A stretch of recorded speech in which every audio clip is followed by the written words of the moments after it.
தமிழகத்தில் முக்கிய சக்தியாக பாஜக வளர வேண்டும் என்ற முயற்சிக்கு அண்ணாமலை தடையாக இருந்ததாக கூறியிருக்கிறார் துக்ளக் ஆசிரியர் குருமூர்த்தி.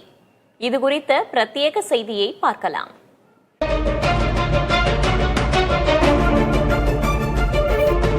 தமிழக பாஜக தலைவர் பதவியிலிருந்து அண்ணாமலை நீக்கப்பட்டதன் பின்னணியை பேசியிருக்கிறார் இந்துத்துவ சித்தாந்தவாதியான குருமூர்த்தி. தமிழகத்தில் முக்கிய சக்தியாக பாஜக வளர வேண்டும் என்ற முயற்சிக்கு ஒரு வகையில் அண்ணாமலை தடையாக இருந்தார் என்றும், மிதமிஞ்சிய வேகத்தில் அண்ணாமலை செயல்பட்டதே அவருடைய நீக்கத்துக்கான காரணம் என்றும் கூறியிருக்கிறார் குருமூர்த்தி. தி பெடரல் இணையதளத்தின் ஆசிரியர் ஸ்ரீனிவாசனுக்கு அளித்த பேட்டியில் மேலும் பல முக்கியமான விஷயங்களை பேசியிருக்கிறார் Gurumurthy.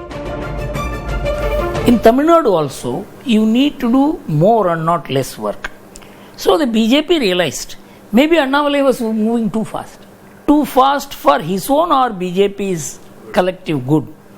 So it is better that we don't project the BJP and Annamalai so much that ultimately our idea of staying and becoming main force is in a way impeded.